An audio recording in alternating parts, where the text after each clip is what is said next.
तो गाइस कैसे हैं आप सब लोग। हीवन डिस्ट्रॉयर के एपिसोड 15 के साथ हाजिर हो। तो लास्ट एपिसोड के एंड पे हमने देखा था कि हमारा हीरो जू जो होता है वो टेंपल के बाहर पहुंचता है। तो वहां पर दो बैगर्स अपने नाइफ लेकर उसकी गर्दन के पास आकर खड़े हो जाते हैं और कहते हैं कि बताओ कि तुम्हारे यहाँ पर क्या काम है और तुम यहाँ पर इस जगह के ऊपर क्या करने के लिए आए हो। जू उन लोगों से कहता है कि मुझे लगा ही था कि मैं यहाँ पर सही जगह पर आया हूँ, यही तो बैगर गैंग का हेडक्वार्टर है और ये लोग इतनी आसानी से मुझे अंदर नहीं आने देंगे। और साथ ही जू कहता है कि जहाँ पर बैगर्स की वेस्ट के ऊपर उनका जो कपड़ा बंधा होता है उसके ऊपर जितनी नॉट्स होंगे इसका मतलब जैक उतने ज्यादा सीनियर है और इस बंदे के जो कपड़ा बंधा हुआ है उसके ऊपर 2 नॉट्स लगे हुए हैं। इसका मतलब यह है कि ये लोग जो है वो हाउस मेंबर्स नहीं हैं। लगता है कि ये लोग इन्फॉर्मेशन गैदरिंग बैगर्स हैं और इसी के साथ ही वो लोगों से कहता है कि मैं यहाँ पर तुम्हारे मास्टर से मिलने के लिए आया हूँ, मेरा नाम वैन जून है, क्यों क्या तुम जाकर अपने मास्टर को बुलाओगे, तुम्हारे ग्रेट मास्टर यानी तुम्हारे पहले जो ग्रैंड मास्टर थे मैं उनसे मिलने के लिए आया हूँ। तो वो जब बात सुनते वो लोग जल्दी से जंप करते पीछे की तरफ हटते और साथ उसे कहते हैं कहीं तुम वाकई में वही लड़के तो नहीं हो जिसका नाम आजकल काफी ज्यादा फेमस है, क्या तुम जेड फेस डिवाइन ड्रैगन हो। तुम्हारा जून से कहता है कि मेरा नाम वेंजुन तो है लेकिन ये जेड फेस डिवाइन ड्रैगन ये कहां से आ गया है। तो वो कहते हैं कि तुम्हें शायद इस बारे में नहीं पता लेकिन ये निकनेम तुम्हें जहां पर दिया गया है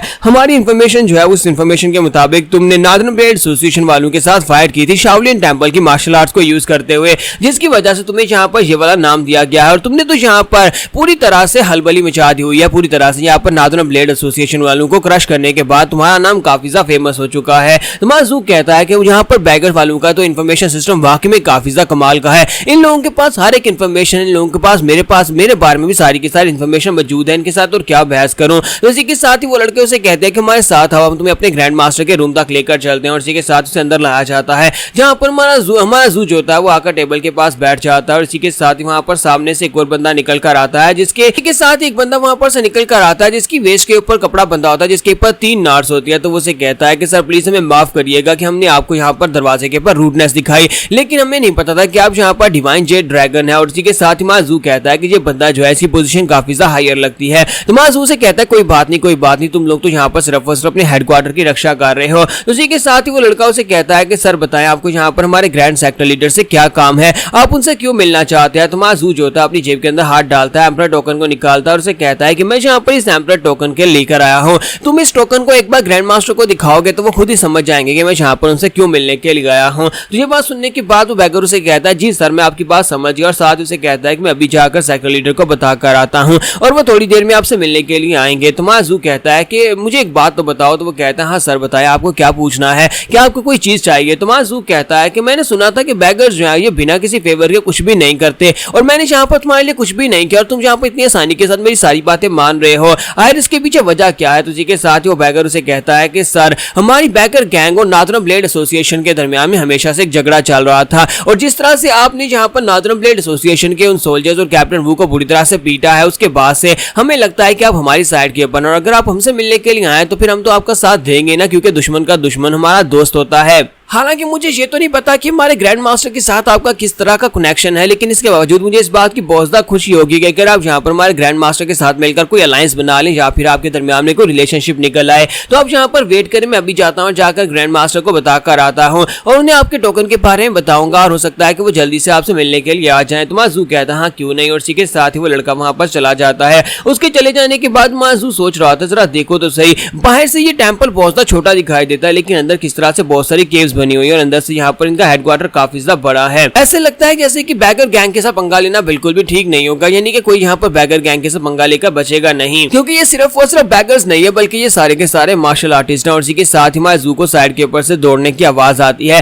तो ग्रैंड मास्टर बड़ी तेजी के साथ दौड़ते वहां पर आते और आकर दरवाजा खोलते हैं और कहते हैं कहां पर है वो यंग मास्टर जो इस टोकन को लेकर आया है। तो बाहर आने के साथ ही वो कहता है कि यंग मास्टर क्या ये टोकन तुम लेकर आए हो। तो उसके हाथ में वही एम्परर टोकन होता है। तो उसे कहता है क्या ये एम्परर टोकन तुम्हारा है। तुम्हारा जू से कहता है कि हाँ ये एम्परर टोकन मेरा है, मैं इसे यहाँ पर लेकर आया हूँ। और हमारा जू जो होता है उसकी वेस्ट के ऊपर लगे हुए कपड़े की तरफ देख रहा होता है। तो ग्रैंड मास्टर की वेस्ट के ऊपर बहुत सारी नॉट्स लगी होती है और वहाँ पर 2 कपड़े होते हैं, दोनों के ऊपर ही बहुत सारी नॉट्स होती हैं। हमारा जू कहता है कि इसके पास तो बहुत सारी नॉट्स वाला कपड़ा है, इसका मतलब यह है कि ये वाकई में ग्रैंड मास्टर है। तो ग्रैंड मास्टर फिर से पूछता है क्या इस टोकन को तुम लेकर आया। तो वो कहता है कि हाँ मैं इस टोकन को लेकर आया हूँ। तो ग्रैंड मास्टर इसी के साथ उसके सामने घुटने टेक देते हैं और उसे कहते हैं कि ये आपका लोली सब्जेक्ट पुंग चियोंग हो आपके सामने घुटने देखता है और आपको रिस्पेक्ट देता है। यंग मास्टर हमारे एम्परर प्लीज यहाँ पर मुझे माफ करिएगा, मैं जल्दी नहीं आ सका। और इसी के साथ ही मासू कहता है कि यहाँ पर हो क्या रहा है, ये क्या यहाँ पर आप मेरे सामने घुटने क्यों टेक रहे हैं। तो उसे कहते हैं कि ये सब कुछ इस ग्रेट एम्परर टोकन की वजह से है, जिसके पास ये टोकन होगा वो हमारा एम्परर होगा। इसी के साथ ही ग्रैंड मास्टर से कहता है कि आज के बाद से मैं अपनी जान दांव पर लगाकर आपके लिए कुछ भी करने को तैयार हूँ, जो भी आप कहेंगे मैं आपको सपोर्ट करूंगा, चाहे कुछ भी हो जाए उसमें आपकी मदद जरूर करूंगा। तो मासू की बातें सुनने के बाद सोच रहा था कि ट्विन नोज ने मुझे कहा था कि मुझे वहां पर जाने के बाद टेंपल में बैगर किंग यानी ग्रैंड मास्टर से जाकर मिलना होगा